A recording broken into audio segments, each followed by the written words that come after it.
கர்த்தருக்கு ஸ்தோத்திரம். இந்த நாள் தேன் துளி நிகழ்ச்சியிலே உங்களை நான் மீண்டும் சந்திப்பதில் அதிக மகிழ்ச்சி அடைகிறேன். யாக்கோபு பிரயாணப்பட்டு தன் மாமனாகிய லாபானுடைய வீட்டுக்கு போக பிரயாணப்பட்டு கொண்டு செல்கிறான்.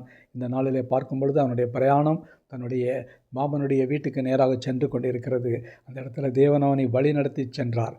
போகின்ற வேளையில் பார்க்கின்ற பொழுது அந்த ஒரு ஆடுகளை மேய்த்து கொண்டிருக்கிற மக்களெல்லாம் அங்கு பார்க்கிறார்கள்.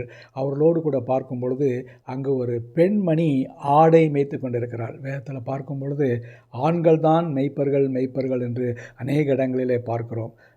யாக்கோபு ஆபிரகாம் ஒரு பெரிய மாடுகளுக்கு சுதந்திரவாளியாக மெய்ப்பனாக இருந்தார். ஈசாக்கும் அதே போல் இருந்தார். யாக்கோபனுடைய வாழ்க்கையில் கூட அவரும் ஒரு ஆடு மாடுகளை மேய்க்கக்கூடியதான ஒரு நல்ல ஒரு மெய்ப்பனாக காணப்பட்டார். இந்த வேளையில் பார்க்கும் பொழுது அவர் ஒரு பெண்ணை சந்திக்கிறார். அவளும் ஒரு மெய்ப்பலாக இருந்தால் ஆடுகளை மேய்த்து கொண்டிருந்ததான் ஒரு பெண்மணி. இதுதான் மிக முக்கியமான ஒரு காரியமாய் காணப்படுகிறது. நான் வேதத்தை படிக்கின்ற வேளையில் ஒரு பெண் மெய்ப்பெண் இந்த இடத்துல காணப்படுகிறார்.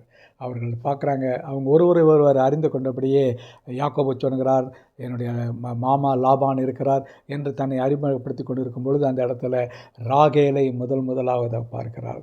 ராகேல் தான் அவருடைய முறை பெண்ணாக இருக்கிறார். முதலாவது ராகேலை அவர் மீட் செய்கிறார்.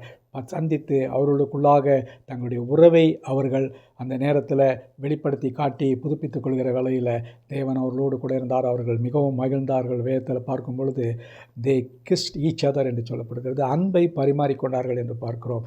அதன் பின்பு இந்த பெண் அவளுடைய ஆடுகளையெல்லாம் இந்த மெய்ப்பனாகிய யாக்கோபு தண்ணீர் காட்டிய இந்த துறவின் வாசலை கல்லை போட்டு புரட்டி விட்டு தன் மாமனை சந்திக்க போகிறான். இந்த இடத்துல இதான் அவர்கள் இருவரும் முதலாவதாக சந்தித்ததான முதல் சந்திப்பு. இந்த சந்திப்பு அவர்களுக்கு ஆசீர்வாதமாக இருந்தது பார்க்கிறோம். யாக்கோபுக்கு இந்த ராகேலின் மீது ஒரு பெரிய விருப்பம் இருந்தது. அதை பின்காலத்தில் பார்க்கும் பொழுது அதிகமாக நேசித்தார் என்று நாம் பார்க்கிறோம். இந்த வேளையில் இந்த அன்பை போல நாமும் கூட ஒருவரோடு அன்பு கோர கடனாளிகளாக இருக்கிறோம். தேவன் நம்மீது இப்படிப்பட்டதான ஒரு அன்பை வைத்திருக்கிறார். யாக்கோவும் ராகேலும் எப்படி பார்த்த மாத்திரத்திலே தங்களுடைய உறவின் முறையை அறிந்து அவர்கள் ஒருவர் அன்பு கொண்டார்களோ அதை போலும் நம்முடைய வாழ்க்கையில் கூட இந்த அன்பு தெய்வீக அன்பாக அது காணப்பட வேண்டும். உலக பிரகாரமான நேசமாக இருந்தாலும் கூட தேவன் நம்மை நினைத்திருக்கும் பொழுது அந்த அன்பு நம்முடைய வாழ்க்கையில் வெளிப்பட வேண்டியதாக இருக்கும். இந்த நாளில் அப்படிப்பட்டதான அன்பை தேவன் நம்முடைய வாழ்க்கையில் எதிர்பார்க்கிறார். அந்த அன்பை நாம் பிரதிபலிப்போம். நல்ல ஆண்டவரே, உம்மை நன்றியோடு துதிக்கிறேன், சோத்தரிக்கிறேன். இந்த வேளையில் இந்த யாக்கோபு எப்படி தன்னுடைய வரப்போகிற வருங்காலத்து மனைவியை சந்தித்தார் என்று பார்க்கிறோம். ஆண்டவரே, ஒரு மணவாளன் ஒரு மணவாட்டியை சந்திக்கிறது போல எப்படி மணவாட்டி சபை இந்த மணவாளனாகிய இயேசுவை சந்திக்கிறதுக்கு ஆயத்தமாக இருக்கிறது, அதே போல் அவர்கள் ஆயத்தப்பட்டார்கள் என்று பார்க்கிறோம். இது எங்களுக்கு ஒரு ஆசீர்வாதமாக இருக்க கிருபை செய்யுங்க.